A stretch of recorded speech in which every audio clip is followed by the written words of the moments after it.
Bonsoir à toutes et à toutes, bienvenue pour cette séance du Conseil municipal de la ville de Dax du 2 février 2023. Je vais commencer comme d'habitude en annonçant les absents ayant donné pouvoir. Monsieur Alexis Arras, non il est là, c'est ma vue, mais par contre Martine Heridia a donné pouvoir à Guillaume Lossu. Quelle frayeur. Martine Labarchède a donné pouvoir à Martine Dedieu. Vincent Morin sera en retard et avant son arrivée, il a donné pouvoir à Marie-Constance Loubert-Berthelon. Aline Duzer m'a donné pouvoir. Benoît Lamiable a donné pouvoir à Mylène Hainaut. Guillaume Séguier a donné pouvoir à Grégory Randé. Axel Verdier-Bargaoui a donné pouvoir à Viviane Loumé-Sexo et Bruno Janot a donné un pouvoir à Yves Loumé. Il nous faut aussi désigner un ou une secrétaire de séance. Fanny Mesplé, un signe de la tête, me confirme son approbation et je l'en remercie. Elle sera donc notre secrétaire de séance. Vous avez aussi reçu le compte rendu des actes pris en exécution des délégations qui m'ont été confiées par cette assemblée. Est-ce que ces actes appellent des questions ou des observations? Monsieur Stétin. Bonsoir. La question, c'est sur la décision numéro 2022. Voilà, 2022-0322. Sur le déménagement du dojo et des tatamis. Donc, si j'ai bien compris, ils ont été déplacés dans un local privé, moyennant un loyer mensuel de 3 360 €. Je voulais savoir s'il y avait une nécessité de faire des travaux, et si oui, qui c'est qui prenait en charge ces travaux, s'il y en avait. Mais je sais que vous savez, puisque vous l'avez affirmé dans une question, puisqu'il y aura une question orale à l'issue de ce conseil municipal. Donc effectivement, avec la gestion assez efficace de ce dossier du démantèlement et du démontage du Rayala, initié par la majorité précédente, comme vous le savez, et avec aussi quelques problèmes qui ont fait qu'il a fallu rattraper les choses. Donc, initialement, on pouvait démonter cette structure sans avoir à toucher au mur de ce dojo, mais en faisant les choses, on s'est aperçu que c'était l'inverse, donc il y avait une cloison à démonter, et donc oui, il a fallu reloger la section judo, ce qui apparemment, mais on y reviendra, vous pose problème. Oui, on a voulu que cette association ne soit pas tributaire des erreurs faites par des élus par le passé, et oui, il y a quelques travaux à réaliser qui se feront en régie pour adapter la salle que nous louons à cette activité. D'autres questions? Pas d'autres questions.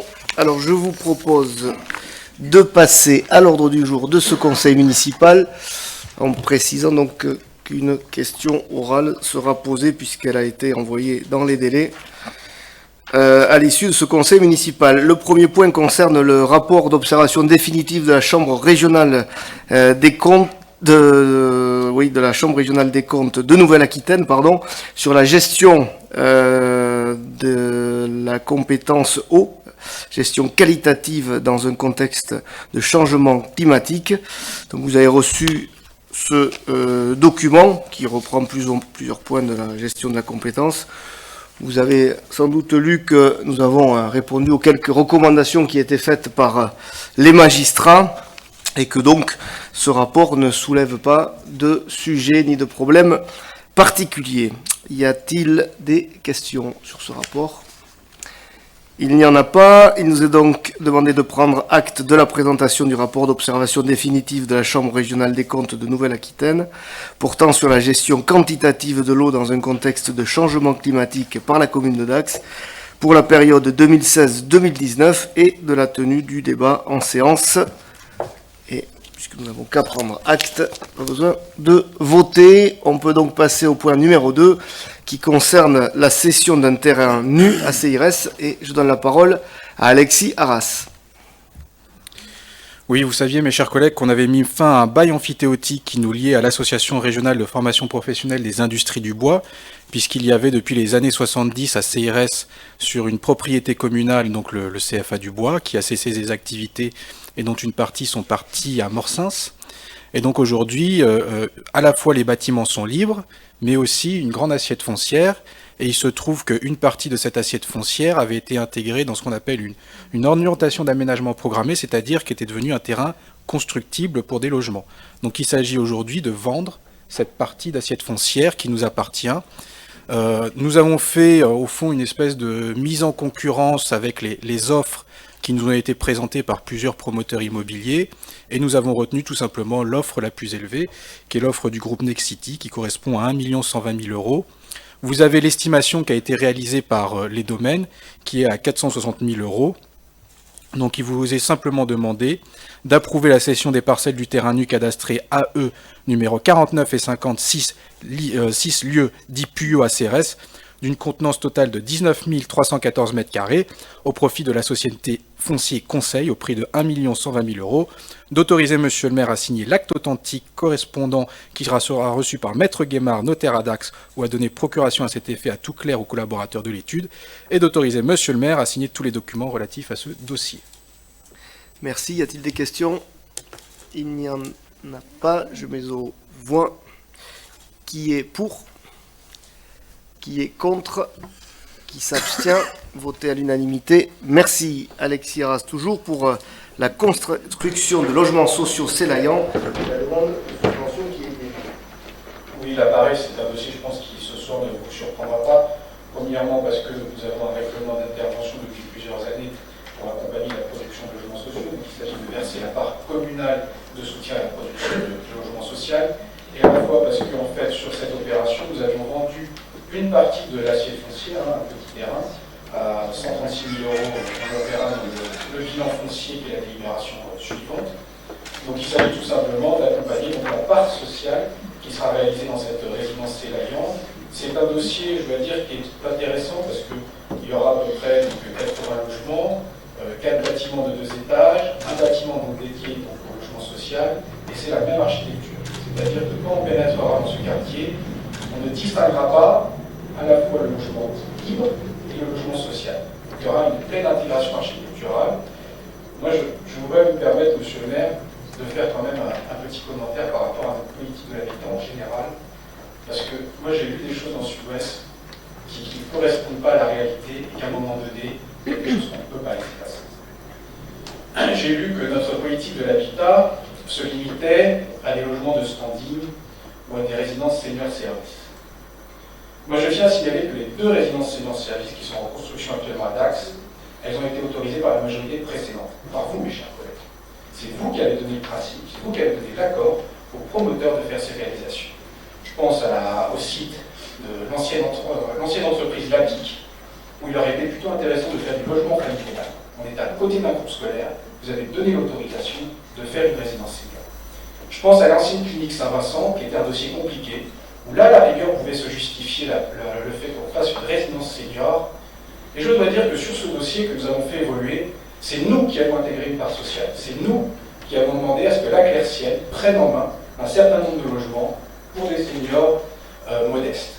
Enfin, quand je lis que nous ferions que des logements de standing, moi je souris. Parce qu'on pourrait faire la liste de toutes les opérations de standing que vous avez signées dans le mandat précédent. La Rayade, sur l'ancienne maison d'Avra, c'est vous qui l'avez signée. La Villa Blanc, c'est vous qui l'avez signée. Rue des Fusillés, l'immeuble de type haussmannien, qui est le logement de standing, c'est vous qui l'avez signé. L'ancienne maison Ribérol, place de la Porte, c'est vous qui l'avez signée.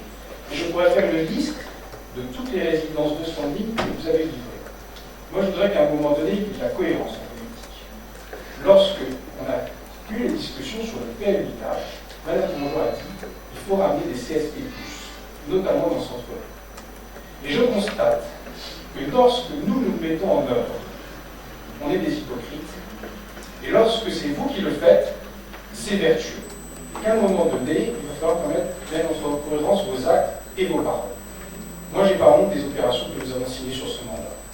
J'ai pas honte des opérations que nous avons signées parce que c'est des opérations de mixité sociale. On le voit ce soir avec ces dames. On pourrait parler du parc Saint-Vincent, on pourrait parler de Cantala, on pourrait parler de toutes les opérations où nous faisons de l'habitat équilibré. Parce qu'aujourd'hui, les politiques de l'habitat que nous menons, elles vont du logement social au logement de santé. Et nous réfléchissons aussi sérieusement à l'accession sociale à la propriété. Donc moi, je n'ai aucune honte sur la manière dont nous demandons la politique de l'habitat. Moi, je dois dire que quand je vois ce genre de propos qui ne correspondent pas à la réalité, je me dis qu'on ne sommes pas sur la même planète. Et qu'il y en a certains, ils sont sur la planète idéologie et sectarisme. Voilà.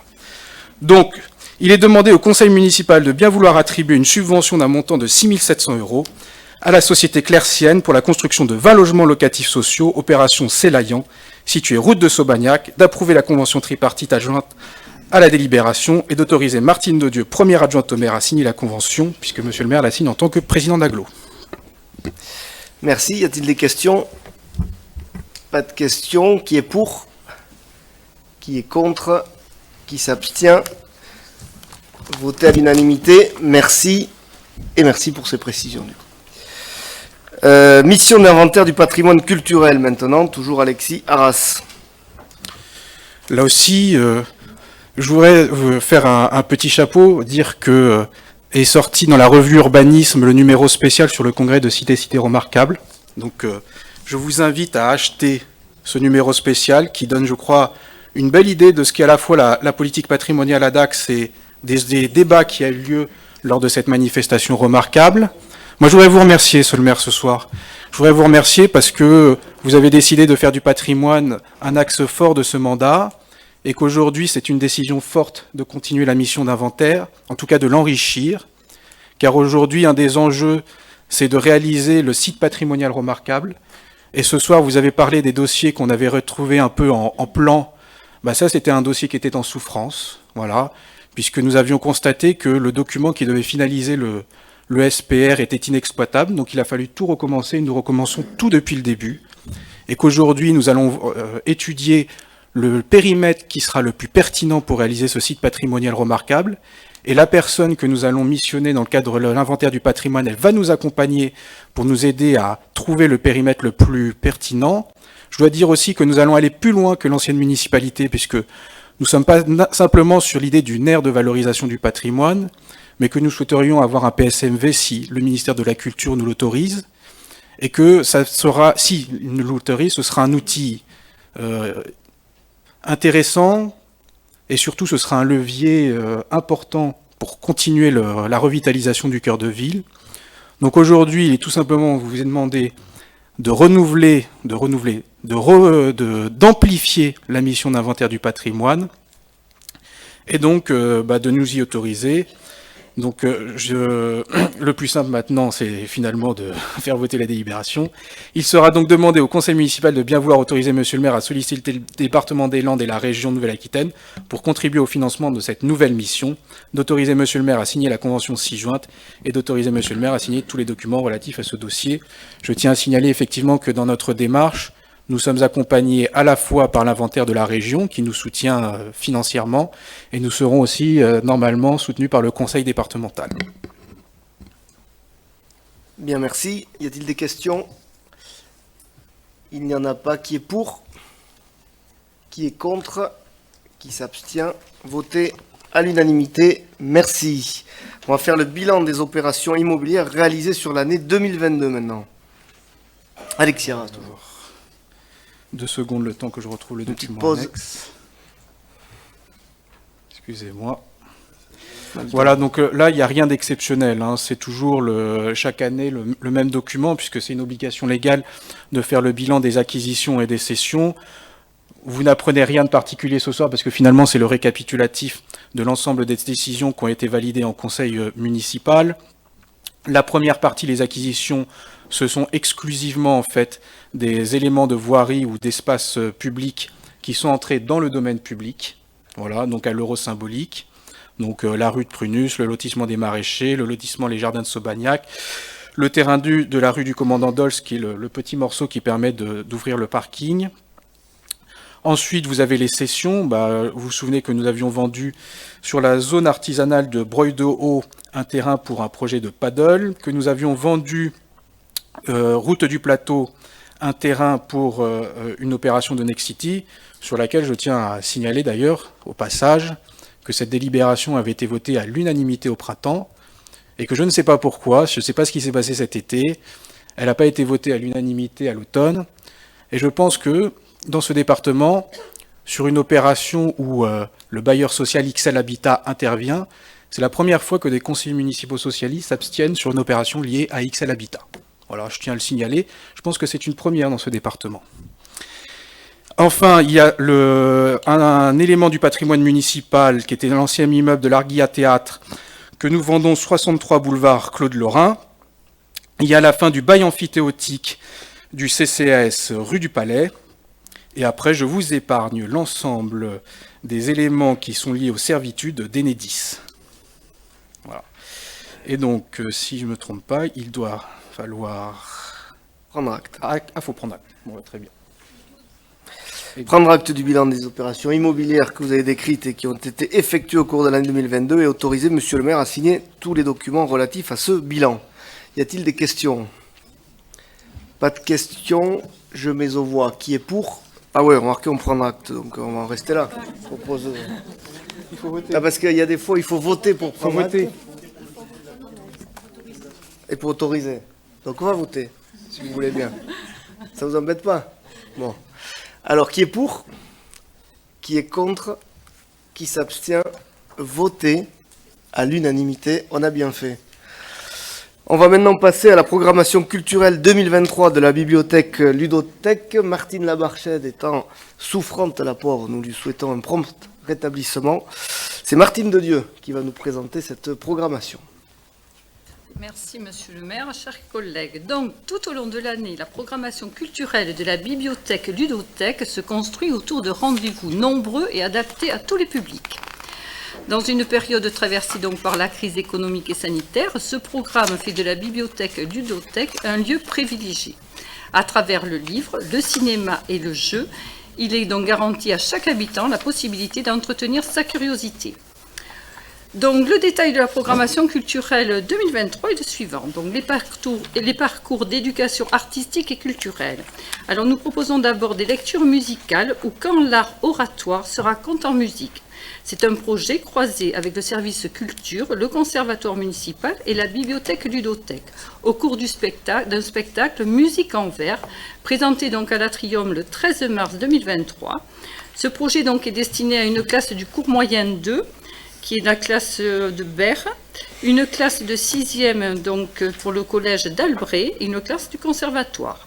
Il associe de manière donc ludique la familiarisation avec la musique et la poésie et la prise de parole en public. Après, on joue à la manière d'Hervé Tullet. Hervé Tullet donc est un illustrateur et auteur de livres français pour la jeunesse. Dans ce projet, autour de la littérature jeunesse, à la découverte d'un auteur, donc illustrateur dont je viens de vous parler, ce projet donc est destiné à 2 classes de maternelle, dont les classes de Gicia. Il permet donc de transmettre le goût du livre et de la lecture aux tout petits. Une restitution aussi des œuvres réalisées par les enfants donc, sera organisée sous la forme d'une exposition originale. Donc, les parcours proposés aux établissements scolaires pour le 2e semestre 2023 sont encore à l'étude. Il sera aussi proposé des actions pour les publics éloignés du livre ou de la langue française. Donc, la bibliothèque Ludothèque accompagne donc les publics à la découverte de la lecture plaisir, des biens culturels que constituent les jeux et dans l'apprentissage du français. Elle travaille en partenariat avec les établissements scolaires, associatifs et institutionnels. Donc, nous proposons des accueils réguliers de classes et de crèches. Ça, c'est pour toutes les classes et toutes les crèches de la ville de Dax. Un accueil de dispositifs de promotion de la lecture et d'accompagnement aux apprentissages scolaires. Un accueil parents-enfants dans le cadre du réseau REAP. Un accueil trimestriel d'élèves allophones du collège Léon Deslandes. Un accueil sur rendez-vous de groupes d'adultes encadrés par des organismes de formation ou d'insertion. Un partenariat avec la Maison de l'Enfance pour accompagner les parents de tout petits dans l'approbation de la bibliothèque Ludothèque. Le maintien de portage de livres à domicile et des lectures des EHPAD. Création de passerelles entre les services jeunesse et la bibliothèque. Et accueil de groupes d'enfants de l'IME, dont l'Institut médico-éducatif et de l'hôpital de jour. Nous aurons aussi des rencontres d'auteurs. Alors pour 2023, elles sont encore à l'étude. Ce sont des rendez-vous donc, qui seront proposés au public pendant l'année en lien avec l'actualité éditoriale ou culturelle du territoire. Les berges éphémères, qui vous le savez me tiennent particulièrement à cœur. Donc salon de lecture comme d'habitude, avec un salon de jeu aussi en plein air, qui à mon avis sont maintenant devenus des incontournables. Le festival itinéraire, donc ça c'est au mois d'octobre 2023, dont la programmation de la bibliothèque entrera en résonance avec le thème du festival itinéraire de la médiathèque départementale des Landes. À souligner que au niveau des bibliothèques, la publicité sera faite par le département, mais au niveau de toutes les bibliothèques du département. Le spectacle Petite Enfance. Donc, la bibliothèque ludothèque conviera les tout-petits et leurs parents à un spectacle inspiré de la littérature jeunesse. Une proposition complémentaire de la programmation jeune public de l'Atrium dont je vous ai parlé en début. Voilà, les rendez-vous réguliers. Donc, nous avons la bibliothèque ludothèque reconduira dans les rendez-vous comme les ateliers du samedi qui seront ponctuellement complétés par les ateliers du mercredi à destination des enfants et de leurs parents sur inscription. Le club lecture, les soirées jeunes jeux modernes et jeux vidéo, les après-midi jeux pour les seniors, les rendez-vous rencontres à mon ventre et la bébéothèque, les heures des histoires, ça c'est pour les tout petits, et la bibliothèque ludothèque initiera un rendez-vous, ça c'est tout nouveau, autour de la pratique du tricot et du crochet, tricote et crochette.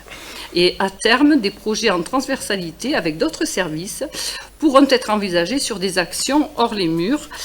Voilà, ça ce sont des rendez-vous qui vous sont proposés une fois par mois. Nous avons aussi bien sûr la participation à Dax Tellement Noël. Alors en complément des rendez-vous mensuels habituels de sa traditionnelle dictée de Noël, nous avons proposé pour cette année, comme l'an dernier aussi, au public intergénérationnel un événement. Cette année, nous avons proposé Capla en 2022, nous avons proposé Lego Duplo en 2021 et cette année, bien sûr, nous sommes à l'étude pour un nouvel événement. Vous avez ci-joint le montant de la délibération est de 12 700 €, donc le détail est ci-joint.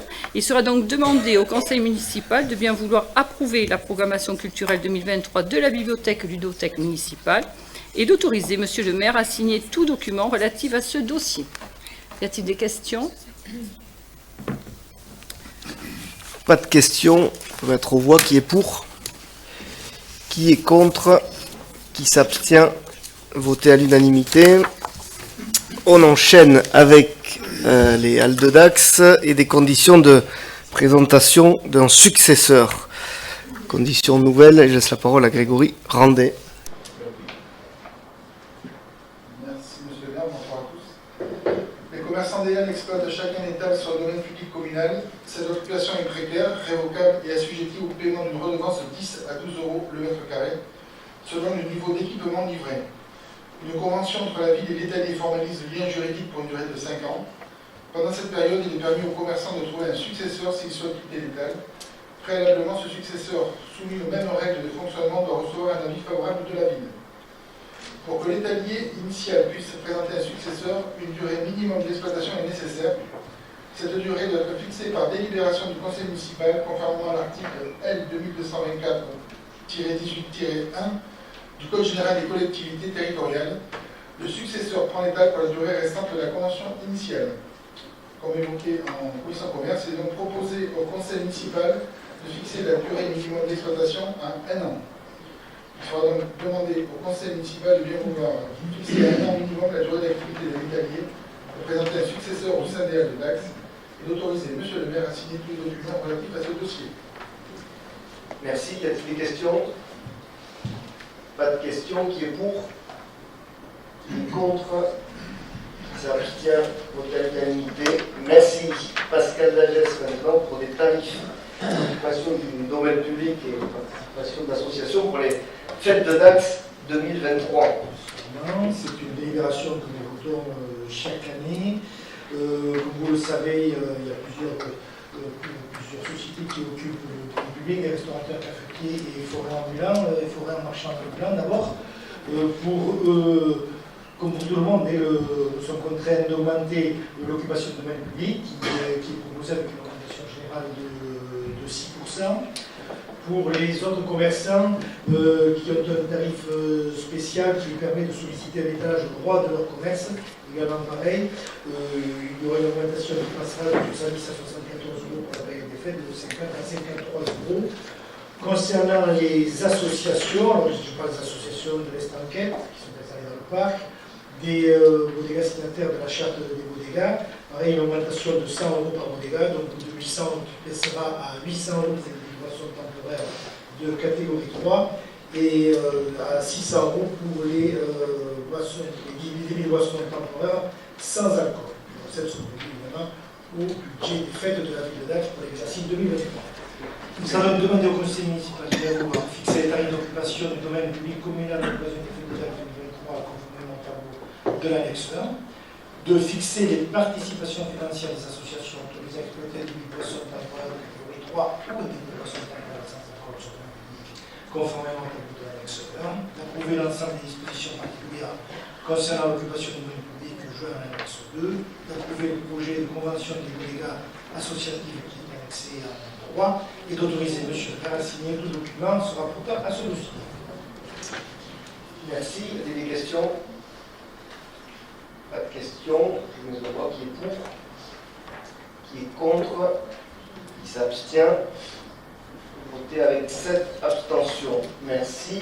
Pascal Lagesse, toujours pour l'organisation des spectacles pendant la saison festive et tauromachie de 2023. Exactement, une délibération purement formaliste et que nous avons chaque année également, qui autorise M. le maire à signer les documents et les contrats relatifs à l'organisation générale de nos fêtes.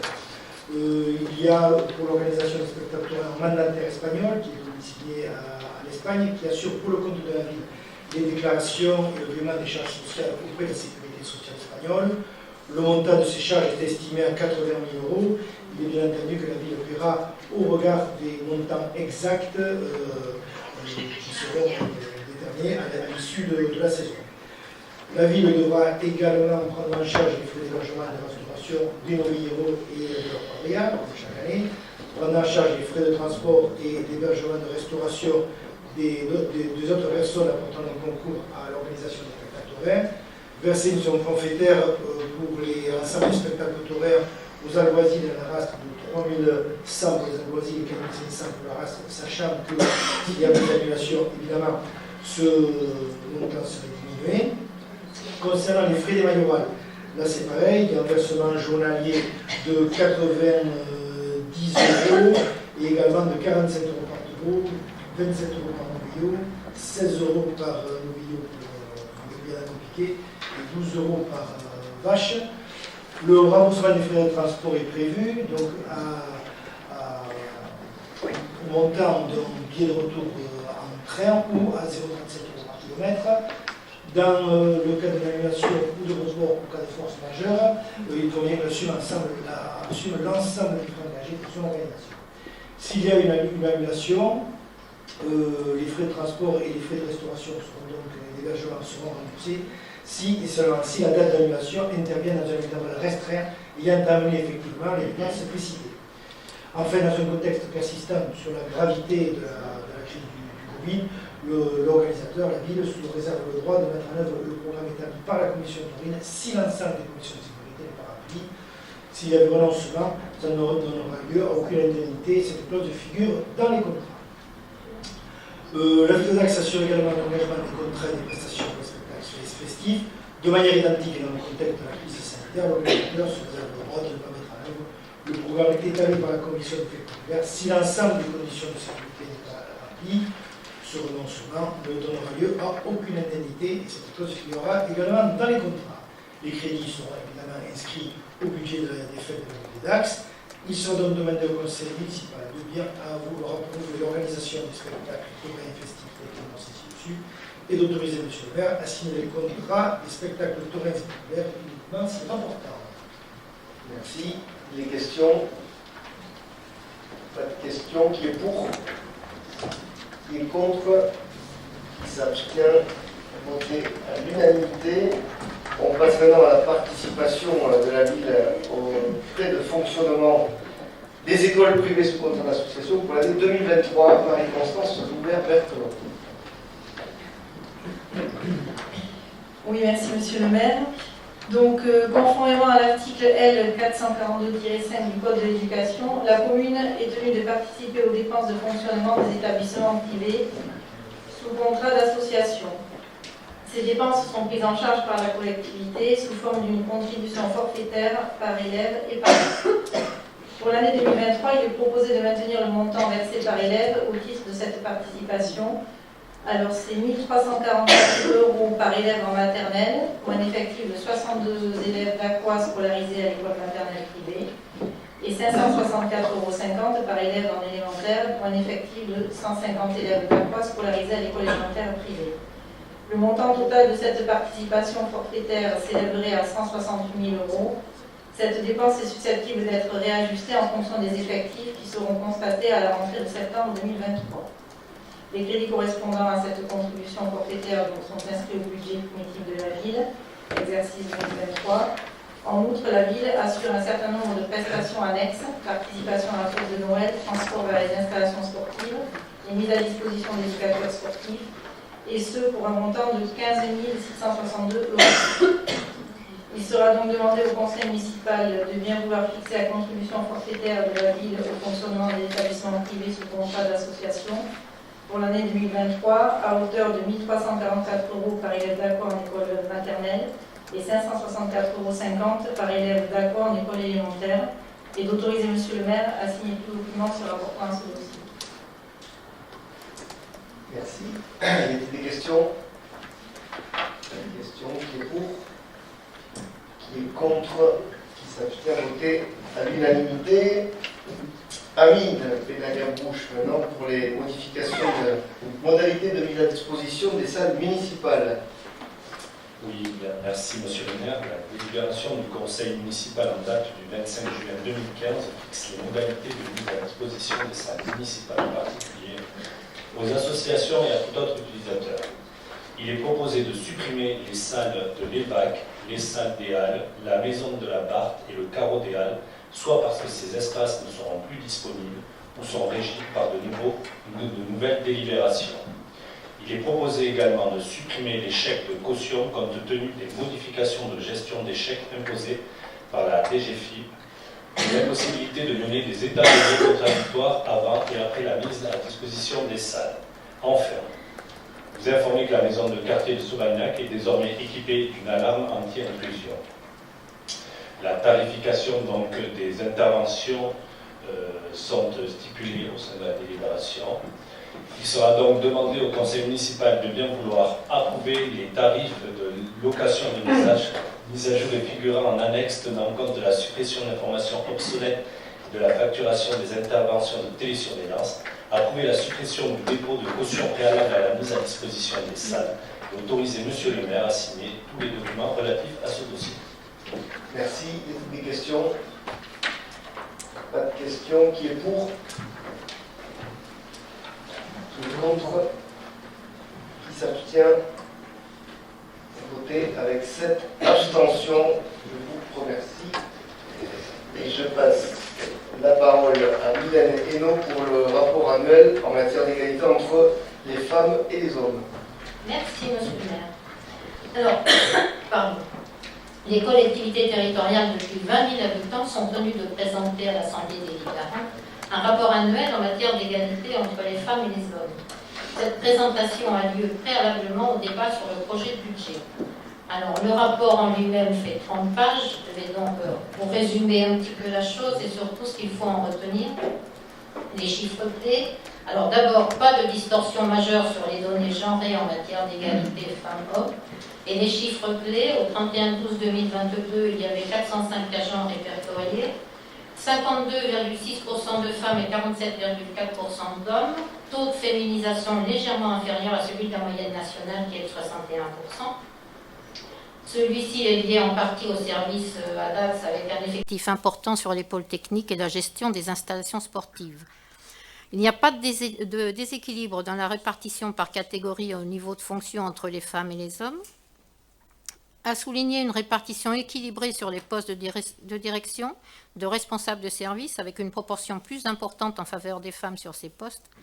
Les postes à temps non complet, majoritairement occupés par des femmes, Ce sont les postes principalement au sein des écoles et l'entretien des locaux. Mais il y a une démarche en cours pour compléter les heures des agents sur ces postes et lutter contre la précarisation. Le temps partiel aussi est plus présent chez les femmes, mais il est choisi par ces femmes.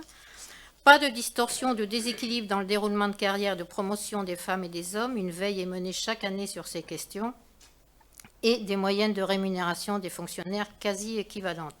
C'est une volonté de la collectivité de s'inscrire dans une démarche proactive sur ces sujets sous le prisme du plan annuel, pluriannuel voté. Alors, il y a des actions qui ont été initiées en 2022 et qui vont perdurer sur 2023. C'est développer la production et l'analyse de données sur l'égalité femmes-hommes via les différents tableaux de bord, outils, logiciels, etc. Installer et concrétiser un portage administratif de l'égalité femmes-hommes, sensibiliser et former les agents à l'égalité entre les femmes et les hommes ainsi qu'à la prévention et lutte contre toutes les formes de discrimination, violence et harcèlement, et intégrer pleinement l'égalité professionnelle entre les femmes et les hommes dans le cadre des politiques de gestion des ressources humaines. Il y a un bilan public sur le territoire, par contre, ça c'était pour la ville de Dax. Sur le territoire du Grand Dax, des actions prioritaires ont été fléchées dans le cadre de contrats de ville pour réduire les inégalités femmes-hommes. Et les chiffres clés, la population dacquoise est légèrement plus féminine, 54% de femmes. Ces femmes sont surreprésentées dans les classes d'âge les plus âgées. 61,5% des ménages d'une seule personne sont des femmes. Les familles monoparentales concernent majoritairement des femmes seules. Les femmes sont plus concernées par les postes à temps non complet et temps partiel que les hommes. Et l'écart de salaire est en faveur des hommes dans toutes les classes d'âge.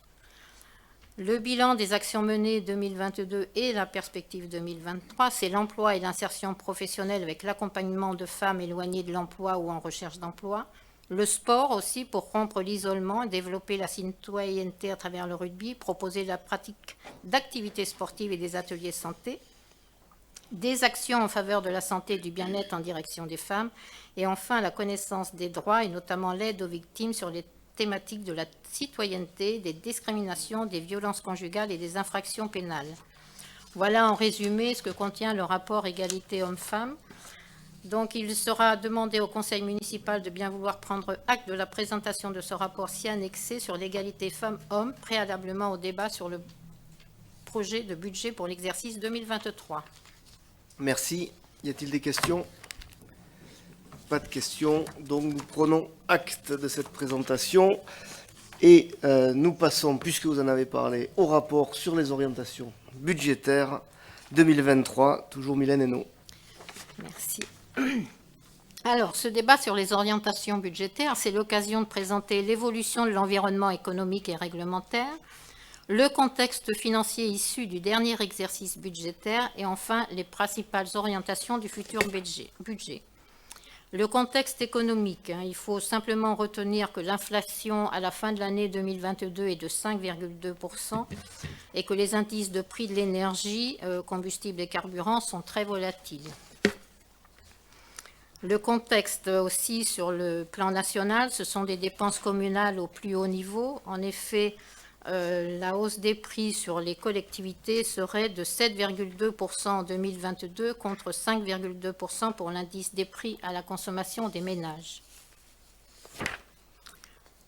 La loi de finances pour 2023, plusieurs mesures. Des mesures contre l'inflation. Tout d'abord, le filet de sécurité énergétique prolongé pour 2023 a été élargi. Il sera donc disponible à l'ensemble des collectivités, départements, régions compris, et avec des différents critères. L'amortisseur électricité, seules les collectivités qui payent leur électricité de plus de 180 € par mégawatt-heure sont concernées. Enfin, 320 millions d'euros d'augmentation de la DGF. Cette enveloppe supplémentaire aboutira à ce que 95% des collectivités voient leur dotation se maintenir ou augmenter en 2023. Et il y a des mesures pour la transition écologique. Il y a la création du fonds vert. Le fonds vert de 2 milliards d'euros est destiné aux collectivités pour financer leur investissement dans le cadre de la transition écologique. Et une aide exceptionnelle de 300 millions d'euros en faveur des collectivités qui organisent des transports publics. Mais il y en a 200 millions pour l'Île-de-France mobilité. Donc je pense que sur les collectivités sur le territoire, il y en aura un peu moins. La loi de finances pour 2023, il y a plusieurs mesures fiscales, la taxe sur les logements vacants et la majoration de la taxe d'habitation sur les résidences secondaires, un rapport de 2 ans de l'actualisation des valeurs locatives d'habitation, un rapport de 2 ans aussi de l'actualisation des valeurs locatives des locaux professionnels, et enfin, il y a une revalorisation forfaitaire des valeurs locatives des locaux d'habitation. Les bases de la taxe foncière vont augmenter en 2023 de 7,1%. Je sens, Olivier, que ça te chagrine, ça. Parce qu'il y aura une répercussion sur les taxes foncières 2023. Alors, le bilan de 2022, merci. L'évolution des dépenses et les recettes réelles. Alors, nous avons des dépenses de fonctionnement en hausse de 4,3%, soit à peu près 1,2 million d'euros. Ça vient de la hausse des charges de personnel, 700 000 euros, en raison des mesures de revalorisation nationale et la hausse du prix du gaz à 600 000 euros. Mais nous avons une progression des recettes, plus importante que les dépenses, de 4,6%, plus 1,5 million hors recettes exceptionnelles, qui sont en partie dues aux recettes fiscales suite à la revalorisation annuelle des bases des impôts. Focus sur le personnel, ce qu'il faut juste retenir, c'est les petits carrés à droite, l'impact financier lié à la revalorisation du point d'indice de 3,5 du 1er juillet 2022. En 2022, on a dû payer 251 000 euros en plus sur la masse salariale. Sur 2023, on va le voir, ça sera 489 000 euros. Une progression de l'épargne qui a une tendance inversée, c'est-à-dire qu'en 2021, nous avions 4,1 millions d'euros d'épargne brute et en 2022, elle a augmenté à 4,4 millions d'euros. L'épargne nette, qui se situe à 1,6 million d'euros en 2022 contre 1,2 million d'euros en 2021. Je rappelle que depuis 2 ans, cette épargne nette est devenue positive alors qu'avant elle était négative. Sur les investissements, ce sont des dépenses d'équipement qui s'élèvent en 2022 à 3,5 millions d'euros, sans recours à l'emprunt, puisque ça a été fait avec l'autofinancement principalement. Un désendettement, une dette engagée, une dette qui diminue de 2,7 millions d'euros sur un an, c'est-à-dire que comme on n'a pas fait d'emprunt, forcément le remboursement de l'annuité, lui, a diminué notre endettement, et une capacité de désendettement, c'est-à-dire l'encours de dette sur l'épargne brute, qui passe de 11,1 années à 10 ans. C'est-à-dire qu'on a amélioré notre capacité de désendettement en 2022. Alors, en ce qui concerne les orientations budgétaires 2023, la ville doit faire face à la hausse des coûts de personnel liés aux mesures nationales de revalorisation du traitement des agents publics ainsi qu'à la hausse massive des coûts de l'énergie. Et pour poursuivre son objectif d'amélioration des équilibres financiers, des mesures de sobriété ont été prises tant sur le plan énergétique que sur le fonctionnement courant. L'objectif est de retrouver une épargne suffisante pour faire face au remboursement de la dette et permettre d'investir en ayant recours à l'emprunt de façon modérée. Et conformément aux préconisations de la Chambre régionale des comptes, l'objectif sera également de s'engager dans une démarche de désendettement durable afin de retrouver un niveau d'endettement plus soutenable. Alors, en ce qui concerne les dépenses de fonctionnement pour l'exercice 2023, les dépenses réelles de fonctionnement sont attendues en hausse de 1,2 million d'euros, en précisant que c'est de budget à budget. Les charges de personnel sont attendues en hausse de 0,6 million d'euros, plus 3,7% par rapport au budget 2022. En lien avec le GVT, l'impact en année pleine de la hausse du point d'indice qu'on a vu tout à l'heure, la nouvelle revalorisation du SMIC au 1er janvier 2023 et la généralisation de la JIPA, la garantie individuelle du pouvoir d'achat. Les charges de fonctionnement courant sont attendues en hausse de 0,9 million d'euros en raison de la hausse des coûts de l'énergie qui est de plus 1,2 million d'euros. Mais hors énergie, les dépenses courantes sont prévues en baisse de 0,5 million d'euros. On notera au passage qu'il est fait en dehors de ces augmentations du coût d'énergie, qu'on fait un effort de gestion sur les dépenses courantes de fonctionnement. Sur le personnel, donc le tableau parle de lui-même. Vous avez la masse salariale qui est en augmentation, mais on vient de voir pourquoi, et elle est prévue à 16 millions, pratiquement 800 000 euros pour 2023. Sur les recettes de fonctionnement, Les recettes réelles de fonctionnement sont attendues en hausse de 1,4 million d'euros, soit plus 4,2%. Les recettes des services devraient progresser de 156 000 euros. Les recettes fiscales évolueront sensiblement en 2023 avec la revalorisation nationale des valeurs locatives, donc ce que je viens de dire tout à l'heure, 7,1%, pour atteindre 25,9 millions d'euros, soit plus 1,2 million d'euros. Les recettes de dotation et subventions devraient, elles, rester stables à 5,3 millions d'euros. L'évolution de l'épargne pour 2023, les perspectives financières montrent une hausse de l'épargne brute prévisionnelle du budget principal en 2023. On voit bien sur le tableau la grande barre rouge qui monte.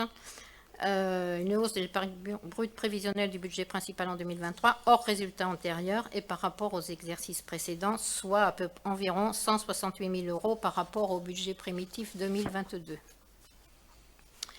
En ce qui concerne l'investissement, il est prévu 7,8 millions d'euros d'investissement sur le budget principal. Les principaux travaux que nous pouvons citer, c'est la bibliothèque municipale avec 0,7 millions d'euros sur 2023 pour un total estimé à 1,2 million d'euros sur 2 ans. Les travaux du quartier Cuyès, 1,3 million d'euros, mais qui sera finalisé sur 2023. L'entretien du patrimoine bâti de la ville, 1,8 million d'euros, dont 0,3 pour les écoles et 0,2 millions d'euros pour les arènes. Il va être créé à cet effet une APCP de 1,2 million d'euros, puisque des travaux seront effectués sur 3 ans concernant les arènes. Il est prévu aussi la rénovation du balcon de la Dour pour 0,4 millions d'euros. Une rénovation urbaine à 1,2 million d'euros, dont 0,3 pour l'éclairage public, 0,1 million d'euros pour l'étude sur le devenir du marché couvert. Là aussi, il va être créé une APCP d'environ 0,2 million d'euros. Et ensuite, les travaux préservation de la basilique antique pour 0,7 millions d'euros et la sécurité pour 100 000 euros.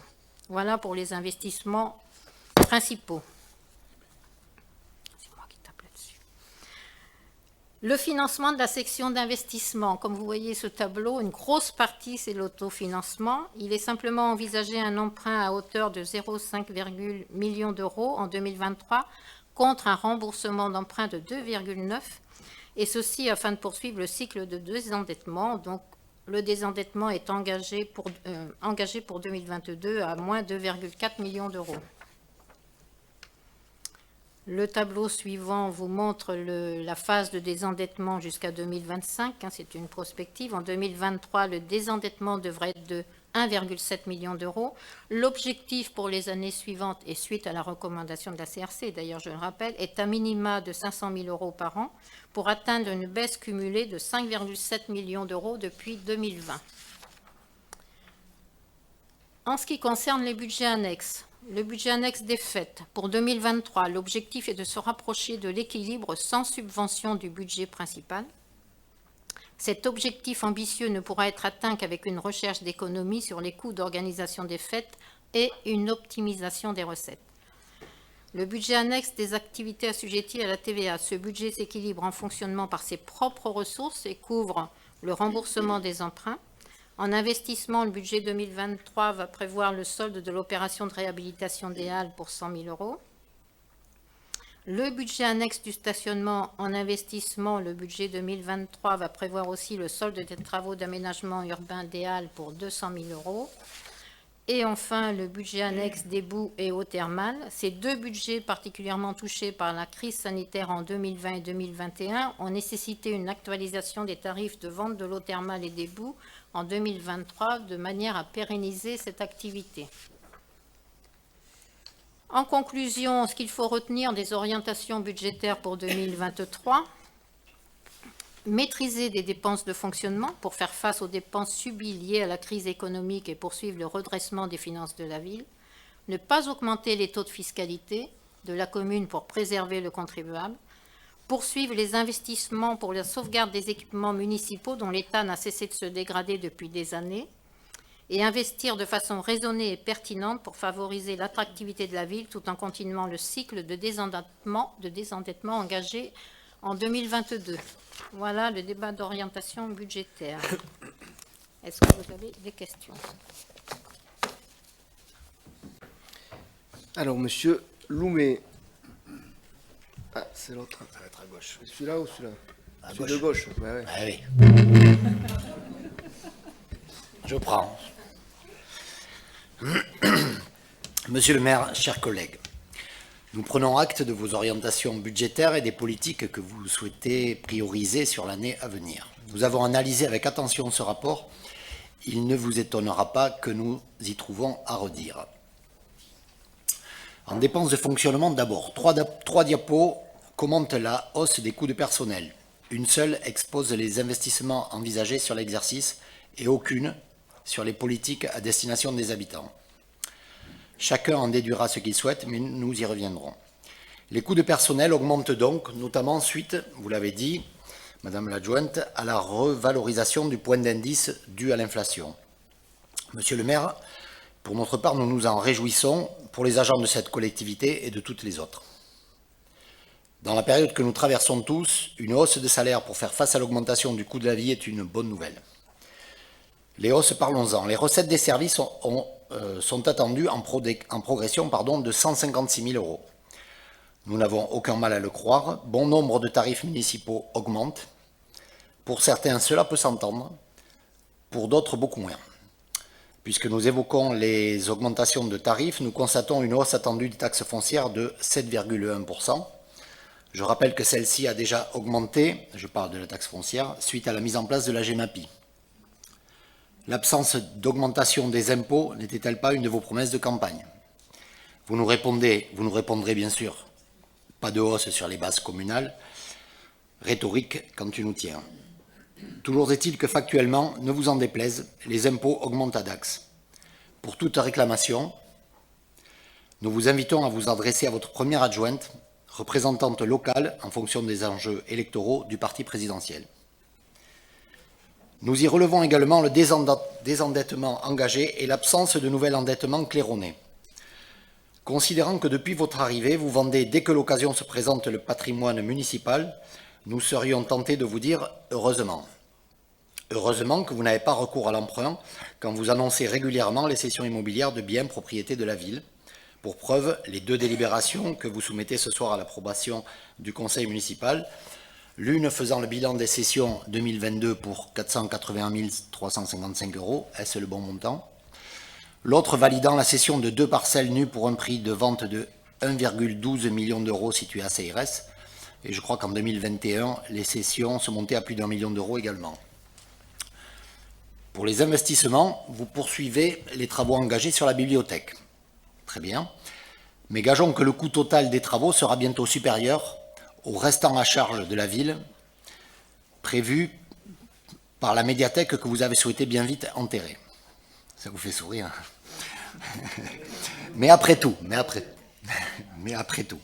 personne n'en était dupe dès le début, et c'est donc maintenant confirmé, le site du Rayalaï a toujours été destiné à accueillir la salle de spectacle multimodale. C'est d'ailleurs Madame la préfète Bigot de Kayser, en avril 2021, qui la première en avait donné confirmation, ce qui, d'après le quotidien Sud-Ouest du jour, vous avait fait rire jaune, entre guillemets.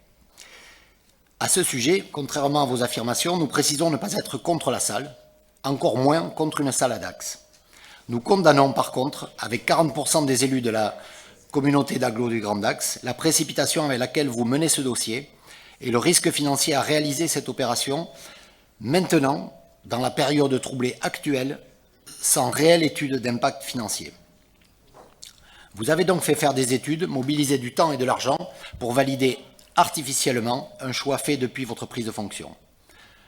À propos d'études, une APCP est ouverte pour 200 000 euros pour une étude sur le devenir du marché couvert. Monsieur le maire, nous avons le plaisir de vous informer qu'à ce rythme, vous vous inscrivez comme le maire ayant le plus grand nombre d'études sur un mandat. Je sais que les études sont à la mode en Macronie, mais tout de même là, ça commence à faire beaucoup. Pour autant, nous nous accordons tous sur le fait que le marché couvert doit être repris. Et nous vous suggérons une concertation avec les habitants cette fois. Le nouveau plan de stationnement ayant visiblement échappé à un certain nombre d'entre eux. Excusez-moi. Vous allez une fois de plus fustiger l'état de délabrement dans lequel le patrimoine municipal a été laissé par vos prédécesseurs. Et une fois n'est pas coutume, nous allons vous inviter à vous référer à votre discours de prise de fonction, Discours dans lequel vous saluiez les réalisations des maires précédents et notamment les rénovations des EHPAD et des crèches réalisées sous Gabriel Belloc, qui avait pourtant trouvé les finances de la ville dans un état lamentable, notamment plombé par les emprunts toxiques. Comme quoi, quand on veut, on peut. Au-delà de ces constats, une fois de plus, nous regrettons que vous ne présentiez que le volet investissement. Quid du fonctionnement? Quid de l'accompagnement des habitants au quotidien? Pour être plus clair, dans ces orientations budgétaires, où sont les gens? Rien sur l'accompagnement des personnes âgées qui ont de plus en plus besoin de soutien dans leur démarche, dans leur quotidien. Ni études, ni réflexion sur l'évolution nécessaire des centres de loisirs sur le Grand Axe. Quelles mesures d'accompagnement pour les commerçants qui, après 2 ans de souffrance, suite au confinement et à la crise financière actuelle, doivent supporter les travaux du centre-ville, l'augmentation des tarifs de stationnement et la fermeture du vieux pont à venir?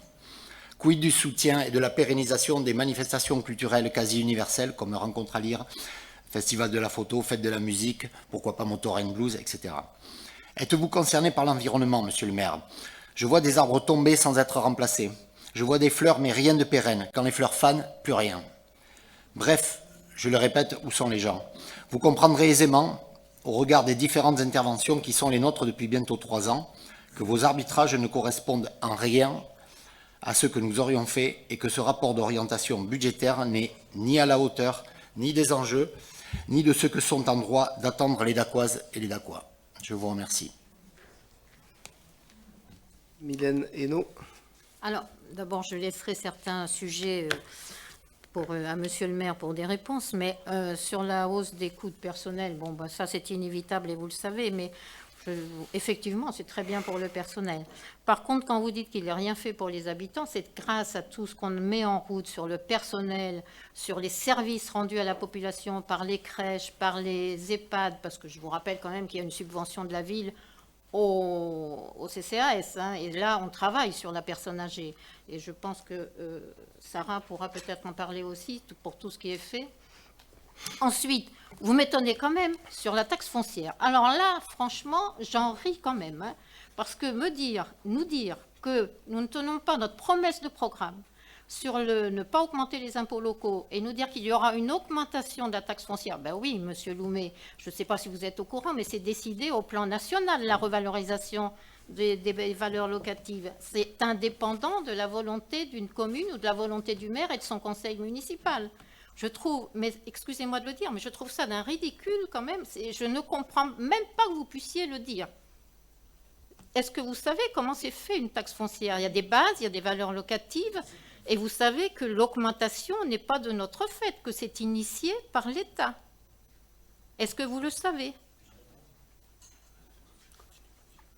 Bon, enfin voilà.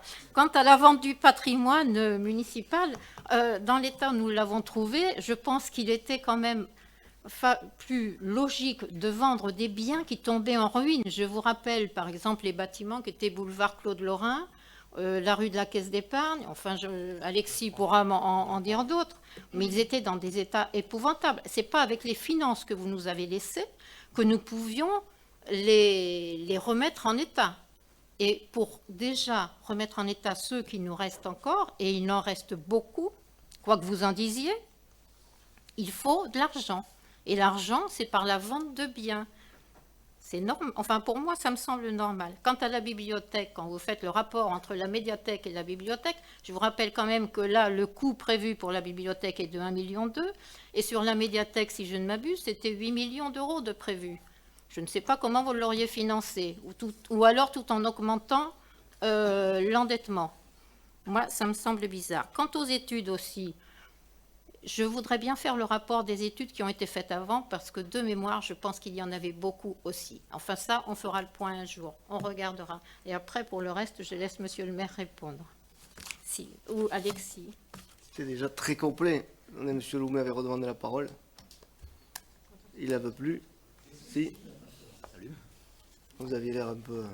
Non, pas du tout. Non, je disais sonné juste... par la réponse de... Effectivement, vous aviez fait une promesse de campagne qui avait même été relevée, je crois, par un journal national qui disait qu'il était impossible de faire une telle promesse, de dire « je ne vais pas augmenter les impôts ». On sait très bien que les impôts ne dépendent pas totalement... Non, monsieur Loumet. Alors, je peux terminer?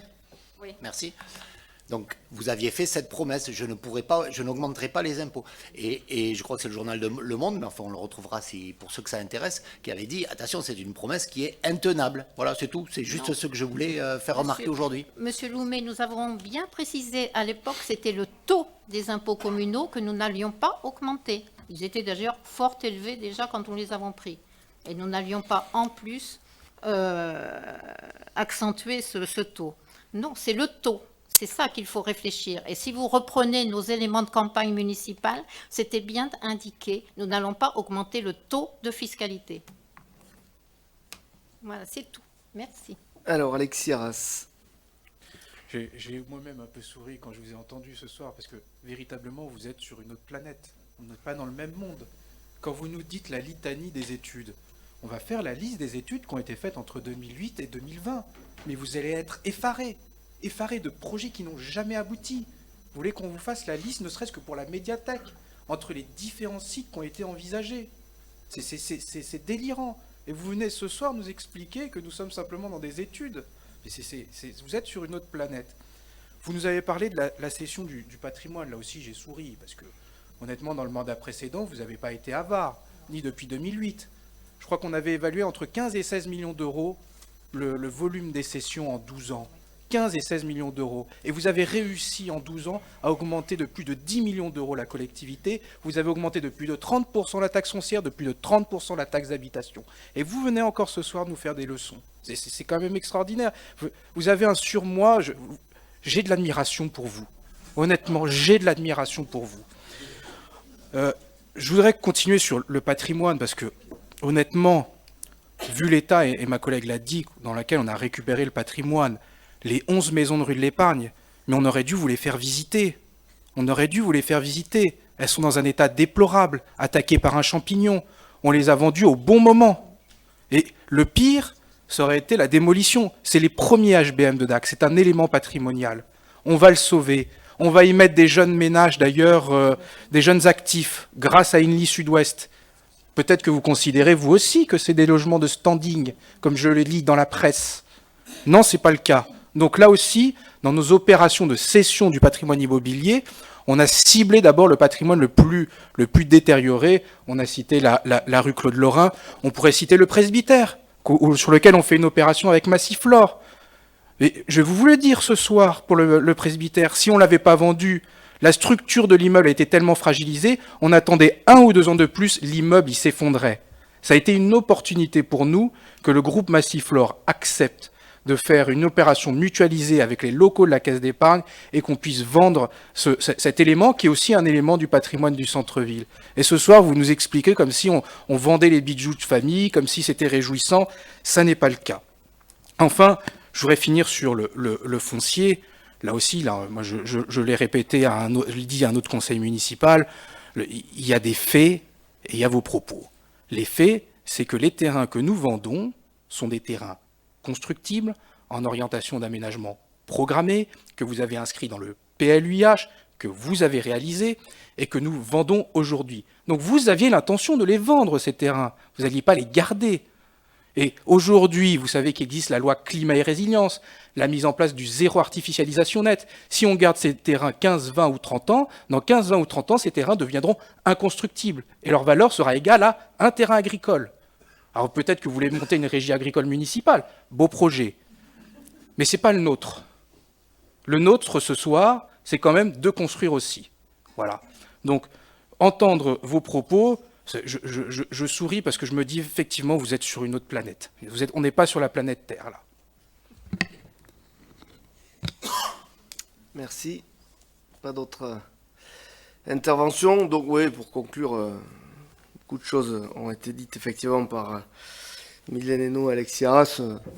Bon, l'exercice n'est pas facile pour vous parce qu'effectivement, dès qu'on parle finance, la précédente mandature a montré votre capacité à gérer une collectivité. Là, les chiffres parlent d'eux-mêmes, les ratios ne sont pas bons. Et effectivement, dans le contexte qui nous est imposé, mais on rentrera un peu plus dans le détail lors du vote du budget primitif de cette collectivité, augmentation du point d'indice. Oui, nous en réjouissons parce que dans le contexte d'inflation généralisée, il est important que la rémunération des agents de cette collectivité puisse augmenter. Augmentation des coûts de l'énergie, charge de fonctionnement supplémentaire, et nécessité de continuer à fonctionner tout en rétablissant les finances de la collectivité. Autant dire que quand on regarde les choses posément, on se dit c'est la quadrature du cercle. Ben là, les orientations budgétaires que vous avez sous les yeux montrent que on maintient l'investissement pour effectivement les priorités liées au fonctionnement de la collectivité, la rénovation des bâtiments, la rénovation de la bibliothèque qui en avait bien besoin. Alors le mythe, c'est récurrent avec vous, on a eu le coup pour plusieurs de vos projets qui étaient dans les dossiers, le mythe de ces investissements qui coûtent des millions d'euros, mais grâce à des subventions providentielles ne coûteraient pratiquement rien à la collectivité. Ça, on a bien vu ce que ça donnait sur les investissements précédents que vous avez menés. Le reste à charge pour notre collectivité, il est toujours bien supérieur. Nous, c'est cadré, on va garder cet équipement structurant en centre-ville, c'était notre volonté. Et puis, les usagers de la bibliothèque, ludothèque pourront enfin profiter d'un lieu digne de ce nom. C'est la même chose pour les agents, c'est la même chose pour les agents du CCAS que vous avez laissé travailler dans des conditions déplorables. C'est la même chose pour beaucoup de personnes qui travaillent dans cette collectivité. Et nous, il nous faut reprendre tout ça pour que notre ville continue à garder son attractivité et qu'effectivement on puisse remettre de l'ordre dans nos finances, parce que remettre de l'ordre dans nos finances, c'est permettre les investissements et les fonctionnements de demain, ce qui n'était pas facile avec l'état de ce qu'on a trouvé. Donc on a effectivement une épargne brute qui s'améliore, un endettement qui diminue et une épargne nette qui du coup s'améliore aussi. Ce qui, dans le contexte que je décrivais tout à l'heure, n'est pas évident, avec effectivement des services qui continuent à être dispensés à la population parce que les habitants de Dax, effectivement, le méritent. Donc on a continué à mener toutes les actions. On a un école d'art plastique, on a un CCAS qui fonctionne, on a un conservatoire qui permet à nos jeunes d'apprendre la musique avec un très bon niveau. Donc tout ça continue. Alors oui, vous le disiez, les tarifs municipaux, ils augmentent. Ils augmentent du montant de l'inflation, comme un peu tout en ce moment, et uniquement du montant de l'inflation. On aurait quelques communes en passant la Dour, à proximité, où on a des augmentations de 100-150% sur les tarifs municipaux. Nous, on a tenu effectivement à maîtriser les choses et pas appliquer le coût réel. Sur la stratégie foncière, la vente patrimoniale dont vous avez parlé, effectivement, Alexis et Mylène ont bien répondu. C'est pas de la vente pour le plaisir, c'est ce qu'on appelle la stratégie foncière. Les bâtiments dont on n'a plus besoin, vous aviez estimé que certains, il fallait les garder, peut-être par fétichisme, pour les laisser se dégrader, avoir des coûts d'entretien qui explosaient, et du coup dégrader les comptes de la collectivité alors qu'ils ne servaient à rien. Bon, vous avez compris que nous, on a une autre option, on est plutôt là pour rationaliser, et puis effectivement vendre des biens, des terrains qui permettent de faire venir de nouvelles populations dans notre ville, parce que on cherche aussi à en faire augmenter la démographie. L'augmentation de population, c'est ce qui fait la vitalité d'une collectivité, et de ce point de vue-là, on maintiendra le cap. Donc avec vous, c'est soit on va trop vite, salle de spectacle, on va trop vite, soit on va pas assez vite parce qu'on fait des études, donc j'ai pas très bien compris où se situait le curseur, donc on va continuer comme on l'a décidé, en agissant, en menant les projets, en se disant que pour aider les gens, le mieux n'est pas de leur verser des subventions, mais plutôt de les aider à bien travailler, tiens, comme les commerçants que vous avez cités. Moi, j'estime qu'il vaut mieux refaire un centre-ville attrayant, avec des espaces publics de qualité qui leur permettront d'augmenter leur chiffre d'affaires, que de leur distribuer des subventions pour comme quand on fait l'aumône, leur permettre de vivre. Je pense qu'un commerçant, c'est quelqu'un qui souhaite vivre de son travail, augmenter son chiffre d'affaires. C'est ce qu'on leur permet en refaisant les équipements publics. Pour votre information, le taux de vacances est passé de 16 à 7% dans notre ville. Donc on va continuer à travailler dans ce sens. Et Pour finir, vous m'avez dit, ouais, mais Gabriel Belloc, il a trouvé les finances dans la même situation et il a refait les EHPAD et les crèches. Et vous avez souligné que quand c'était bien, je savais le dire et j'en ai parlé lors de mon discours d'installation. Le seul problème, c'est que Gabriel Belloc a trouvé les finances dans un mauvais état et qu'il les a laissées dans un mauvais état. Nous, ce qu'on est en train de faire, c'est de pouvoir remettre tout ça dans le bon sens afin justement de libérer les marges de manœuvre qui nous permettent de continuer à mener les investissements structurants sur les espaces publics. On parlait des études pour le marché couvert parce qu'il faut faire des études avant d'avancer. Et puis sur les manifestations, pour terminer, je pense que ce qui se passe dans notre ville, de la vie de chacun, est plutôt perçu de manière euphorique. Les spectacles à la Triomphe sont pleins. On a renoué avec la tradition des spectacles dans nos arènes. On a eu des animations de Noël qui ont drainé des dizaines de milliers de personnes, ce qui n'avait pratiquement jamais été vu.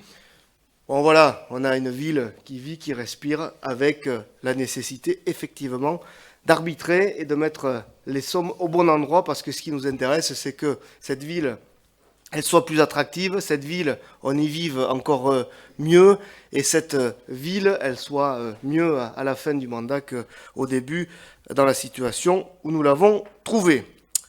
Donc on va considérer que ce débat d'orientation budgétaire a eu lieu, et il nous est demandé d'en prendre acte, cette fois-ci en votant, puisque c'est la spécificité, pour le DOB.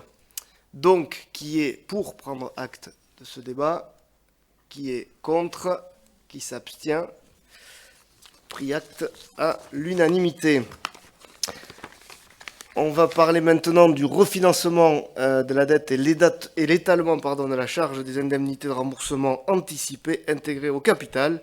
C'est bien sûr Mylène Hénault qui va nous rapporter tout ça. Oui, pardon. Alors, une convention a été signée le 29 novembre 2022 avec la SFIL, c'est la Société de financement local, pour le refinancement de l'emprunt MIS 507-261, etc. Ce refinancement implique une sortie de l'emprunt pour le montant de 9 369 927,92 €, c'est le capital restant dû. Une indemnité intégrée aux intérêts du nouvel emprunt pour la somme de 292 350,43 €. Une indemnité de remboursement anticipé recapitalisée pour la somme de 90 000 €. Et enfin, la mise en place d'un nouvel emprunt pour la somme de 9 459 927,92 €. Les opérations budgétaires pour la sortie de l'emprunt, l'indemnité intégrée aux intérêts du nouvel emprunt et l'indemnité de remboursement anticipé et la mise en place du nouvel emprunt sont prévues sur le prochain budget 2023.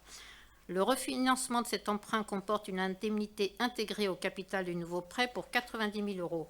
La charge correspondant aux indemnités de remboursement anticipé capitalisées, elle peut être étalée sur la période restante à courir pour l'emprunt initial, et donc la somme de 90 000 € peut être étalée sur 18 ans à côté de 2023.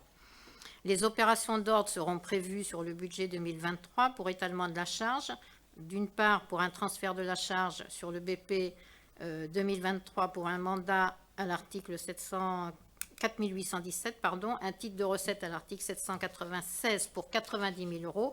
Ensuite, sur les budgets suivants, nous aurons aussi des opérations d'ordre pour l'étalement de la charge proprement dite, avec un mandat de dépense à l'article 6862 et un titre de recette pour 5 000 €.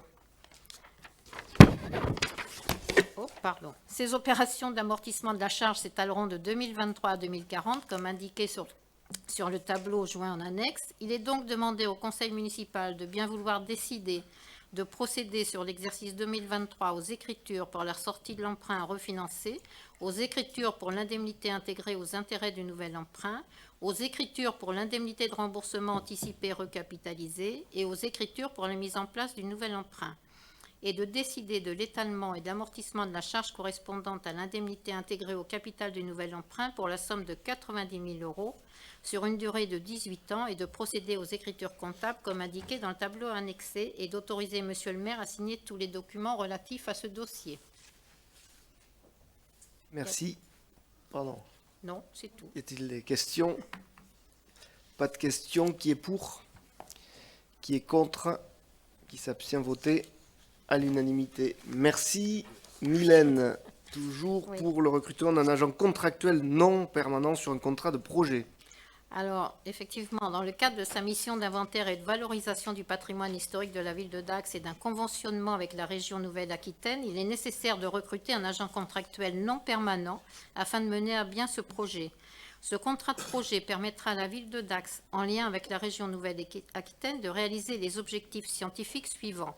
Mission sur le secteur site patrimonial remarquable, poursuite du terrain sur certains îlots avec visite des intérieurs, en particulier sur le secteur du futur PSMV, hypothèse à l'étude, et des villas, et approfondissement des recherches documentaires, notamment sur les séries des archives départementales.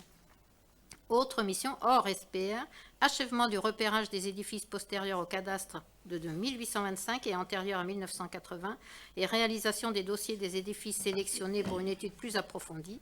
La question de la production d'une fiche individuelle pour le repérer comme pour le secteur SPR se pose et sera évaluée en cours de l'étude. Il y aura aussi une étude thématique sur l'habitat à approfondir jusqu'aux années 70 incluses, une étude monographique sur l'architecte René Guichemer et une publication de synthèse sur l'ensemble de l'opération avec livraison du manuscrit pendant la durée de la convention. En complément de ces objectifs scientifiques, des objectifs opérationnels sont fixés, enrichissement des fiches patrimoniales du PLUI, accompagnement de l'étude de définition du périmètre du futur SPR et des outils d'urbanisme adaptés, expertise sur dossier. Et ces tâches requièrent des compétences spécifiques, notamment en histoire de l'art et en histoire de l'architecture. Ainsi, en raison des tâches à effectuer, il est proposé au Conseil municipal de créer, à compter du 1er mars 2023, un emploi non permanent sur le grade d'attaché, catégorie A, dont la durée hebdomadaire de service est de 35 heures, et d'autoriser le recrutement d'un agent contractuel pour une durée de 3 ans. Il est donc demandé au Conseil municipal de bien vouloir approuver la création, à compter du 1er mars 2023, d'un emploi non permanent de catégorie A sur le grade d'attaché à temps complet pour mener à bien le projet exposé ci-dessus, se traduisant à la fois par des objectifs scientifiques et opérationnels dans le cadre de l'inventaire du patrimoine historique du territoire communal. Ce projet s'inscrit dans le cadre d'un conventionnement triennal avec la région Nouvelle-Aquitaine et d'approuver que cet emploi non permanent soit occupé par un agent contractuel recruté pour une durée déterminée de 3 ans via un contrat de projet, et d'approuver que la rémunération de l'agent soit calculée par référence aux grilles indiciaires du grade d'attaché pour tenir compte des fonctions occupées, de la qualification requise pour leur exercice, de la qualification détenue par l'agent ainsi que son expérience professionnelle. L'agent recruté percevra également le régime indemnitaire afférent au grade visé. Voilà. Merci. Y a-t-il des questions? Pas de questions. Qui est pour? Qui est contre? Qui s'abstient? Voté à l'unanimité. Merci. La mise à jour du tableau des effectifs. Maintenant, toujours Mylène Hénaud. Alors, sur le tableau des effectifs, c'est une délibération récurrente. Je ne vais pas vous lire tous les tableaux annexés. Il permet de visualiser les postes budgétaires tout en distinguant les postes pourvus et les postes vacants et considérant qu'il y a lieu de mettre à jour les tableaux des effectifs en prenant en compte plusieurs paramètres, les mouvements intervenus tout au long de l'année. Alors ça peut être des arrivées, des départs, des modifications de temps de travail et les évolutions prévisibles du tableau dans l'année 2023, départ, création de postes, etc. Il est donc demandé au Conseil municipal de bien vouloir adopter le tableau des effectifs 6 juin au 2 février 2023. Merci. Des questions? Pas de questions. Qui est pour? Qui est contre? Qui s'abstient? Le tableau des effectifs est adopté à l'unanimité. Merci Mylène Hénaud. Et je laisse la parole maintenant, alors non pas à Martine Ridia qui est absente pour des raisons personnelles, et nous pensons bien à elle, mais à Guillaume Lossu pour nous parler d'un sujet qui lui est cher aussi, je sais d'ailleurs. Le règlement du concours et le mode d'attribution des prix pour les maisons fleuries 2022 et 2023. Je vois que ça fait monsieur Yves Loumet, tout à fait. Avec mes belles lunettes, comme il a pu le remarquer. Donc, la ville de Dax organise chaque année le concours des maisons fleuries. Ce concours est ouvert à tous les Dacois. L'inscription doit se faire avant le 31 mai de l'année considérée. L'animation de développement et la participation des habitants au fleurissement urbain entrent pour une part importante dans la grille d'appréciation du concours régional national des villes et villages fleuris, auquel la ville de Dax est inscrite. Un règlement du concours des maisons fleuries prévoyant des modalités d'organisation ainsi que la répartition des récompenses est décrite dans le tableau 6 juin. Ce concours a pour objet d'encourager Dacois à participer à l'effort d'embellissement de la ville par des actions de fleurissement de qualité et perceptibles depuis la voie publique. Le jury, composé d'élus, de techniciens et de bénévoles, évalue la qualité du fleurissement des participants du concours. Les crédits sont inscrits au budget primitif de la ville de Dax. Il est donc demandé au conseil municipal de bien vouloir approuver l'organisation du concours, approuver le règlement du concours des maisons fleuries, tel que présenté en annexe, et approuver la répartition des récompenses du concours, telles que décrites dans le tableau joint en annexe, et autoriser Monsieur le maire à signer tous les documents relatifs à ce document. Merci. Y a-t-il des questions? N'hésitez pas si vous avez des questions sur le règlement, notamment. Guillaume est là pour vous répondre. Oui, oui. Alors, je mets aux voix qui est pour, qui est contre, qui s'abstient. Voté à l'unanimité, merci. Le renouvellement de l'autorisation de jeu au casino de Dax, maintenant. En effet, le casino municipal de Dax est exploité dans le cadre d'une délégation de service public, une DSP, par la Société d'expansion touristique de Dax et détenue majoritairement par le groupe Averian. Conformément aux dispositions du Code de la sécurité intérieure sur la réglementation des jeux dans les casinos des stations balnéaires, thermales et climatiques, ainsi que de l'arrêté du 14 mai 2007 relatif à la réglementation des jeux dans les casinos, le conseil municipal doit émettre un avis sur le renouvellement de l'autorisation de jeu dans le casino de Dax. Le renouvellement de cette autorisation délivrée par arrêté du ministère de l'Intérieur est la condition nécessaire permettant aux casinotiers de poursuivre les missions qui ont été attribuées par délégation du service public. Il est donc demandé au conseil municipal de bien vouloir émettre un avis favorable sur le renouvellement de l'autorisation de jeu au casino municipal de Dax, permettant ainsi à la société d'expansion touristique de Dax, société exploitant ce casino, de déposer une demande de renouvellement d'autorisation auprès de monsieur le sous-préfet et autoriser monsieur le maire à signer tous les documents relatifs à ce document. À ce dossier, pardon. Merci. Guillaume, y a-t-il des questions? Pas de questions. Qui est pour? Qui est contre? Qui s'abstient? Voté à l'unanimité. Et la convention de délégation de services publics concernant la gestion et l'exploitation du crématorium municipal qui nécessite un avenant. En effet, monsieur le maire, la société OSGF et la ville de Dax ont conclu une convention de délégation de services publics pour la construction et la gestion du crématorium de Dax en date du 12 juillet 1999, modifiée par 12 avenants. C'est donc un avenant numéro 13 à cette convention qui est présenté au conseil municipal, ce dernier portant sur plusieurs points. En premier lieu, et conformément aux dispositions des articles R 1335-9 et suivants du Code de la santé publique et de l'arrêté du 7 septembre 1999 relatif au contrôle des filières d'élimination des déchets d'activité des soins à risque infectieux et assimilés et des pièces anatomiques, la crémation de pièces anatomiques d'origine humaine doit être réalisée dans un crématorium. À cet effet, l'avenant numéro 13 a pour objet de modifier les stipulations de la Convention afin de permettre ce type de crémation au crématorium de Dax en application des dispositions de l'article 3135-8 du Code de la commande publique. D'autre part, le contexte général de l'augmentation des prix des fluides et des matières premières induit une variation exceptionnelle des indices principaux sur lesquels est fondée la formule de révision prévue par l'article 19 de la Convention. Ainsi, l'application de la formule aurait dû conduire pour l'année 2023 une augmentation de 23% des tarifs de prestations facturés aux usagers du service public. Aussi, et donc comme un accord, les parties ont décidé de déroger temporairement aux dispositions de la Convention concernant la révision des tarifs et d'application pour l'année 2023, une augmentation contenue des tarifs à hauteur de 10%. En effet, cet avenant est aussi l'occasion de mettre à jour les indices figurant dans la formule de révision et de modifier la date à laquelle les nouveaux tarifs entrent en vigueur tout au long de la durée de la Convention. La date actuelle étant peu lisible pour les usagers puisque fixée au 12 septembre de chaque année. Les modifications apportées par cet avenant n'ont qu'un impact très faible sur l'équilibre économique de la délégation du service public.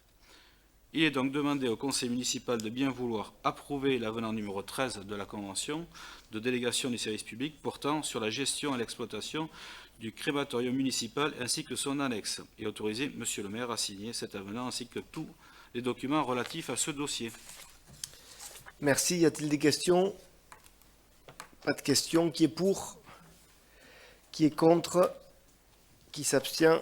Voté à l'unanimité. Merci. Nous avons donc épuisé l'ordre du jour de ce conseil municipal. Comme je vous le disais, une question orale a été posée et envoyée par le groupe d'opposition d'Axe en commun. Je vous laisse donc la lire.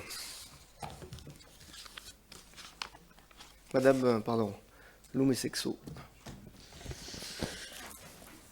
Merci.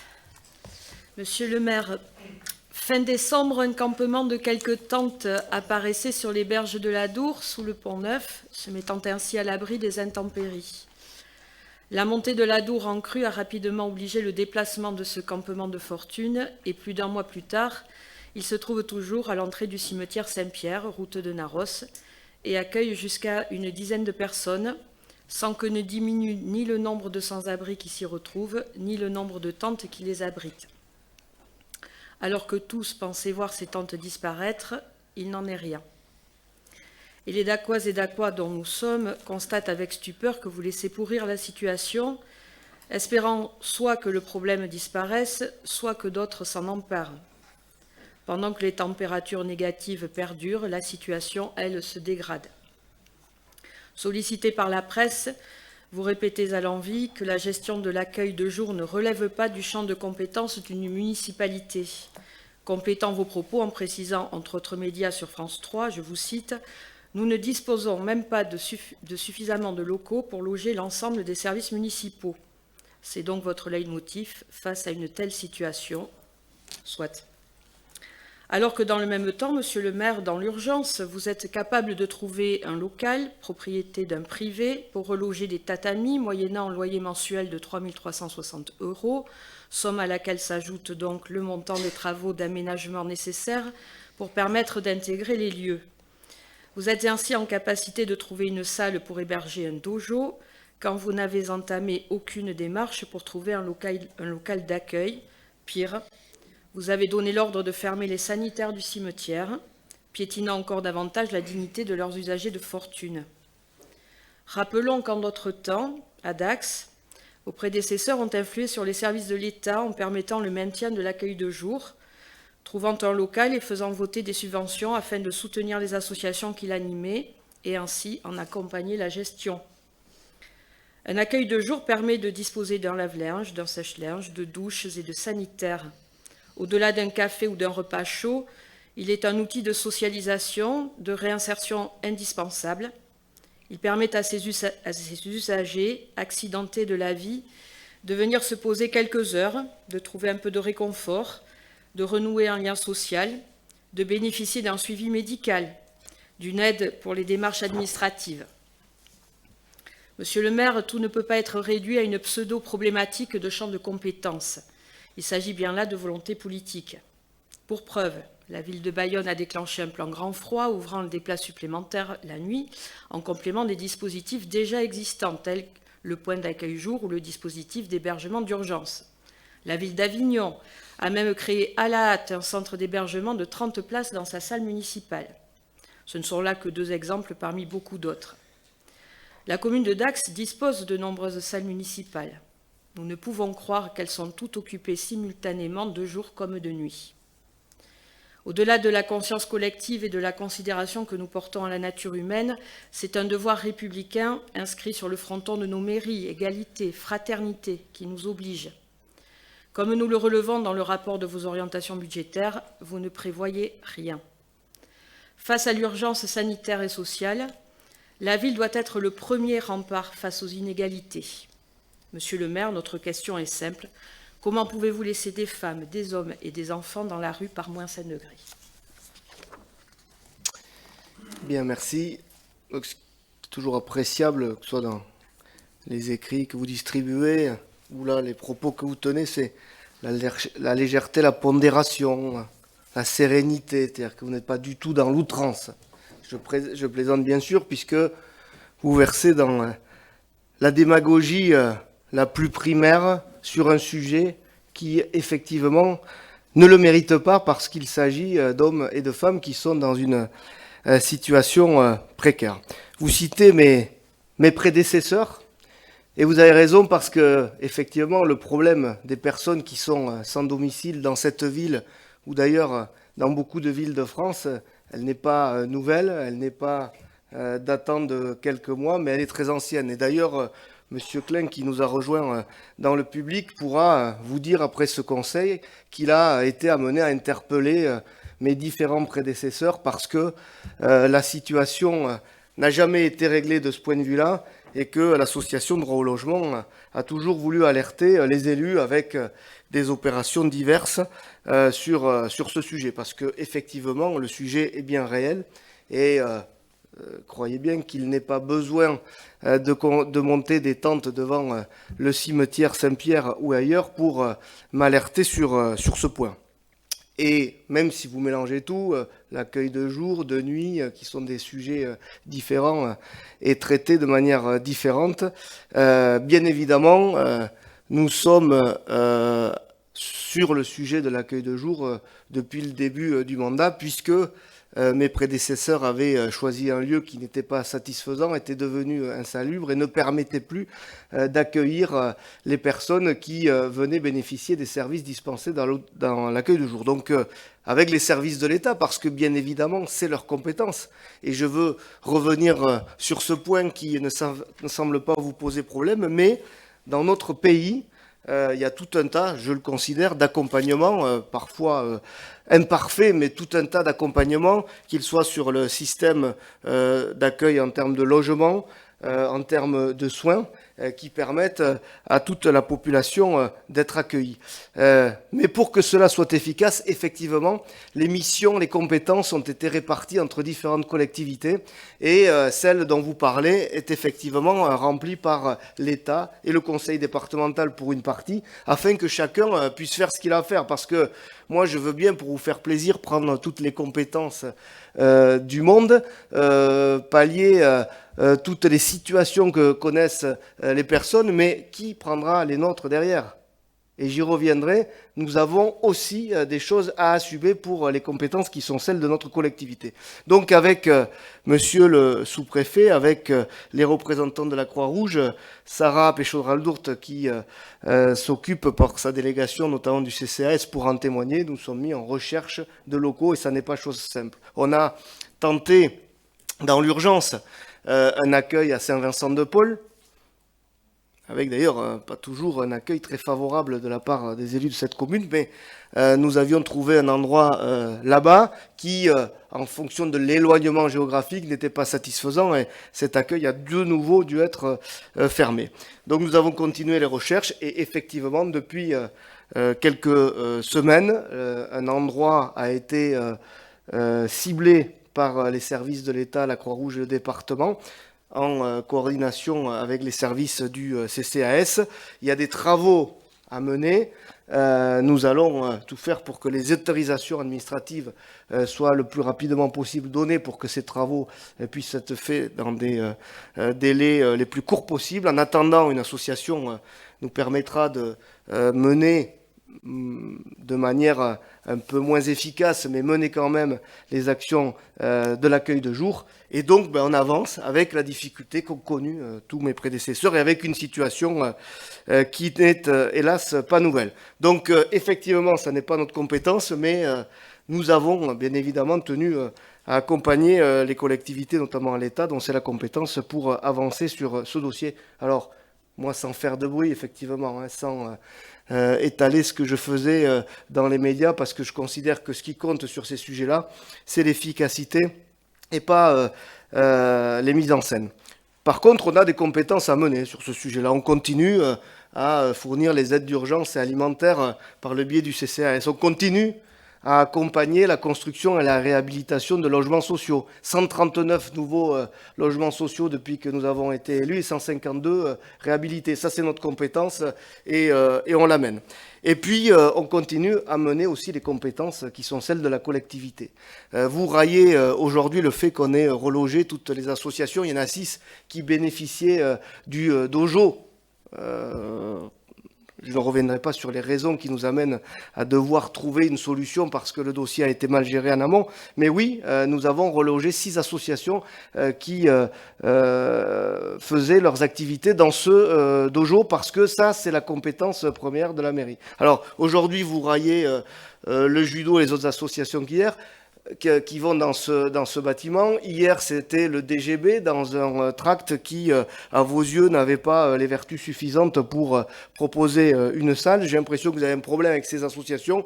Nous continuons à les accompagner comme nous menons toutes les actions que nous avons à mener. Donc vraiment, sur ce sujet, j'invite tout le monde à regarder les choses avec objectivité, humilité aussi.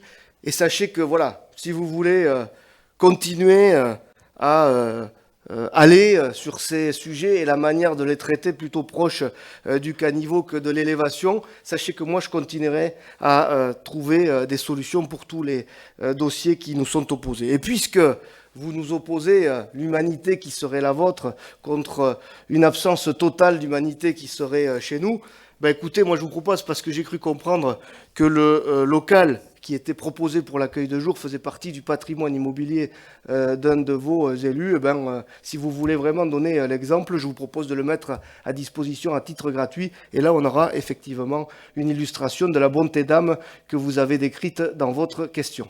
Voilà, je vous remercie et je vous souhaite une bonne soirée.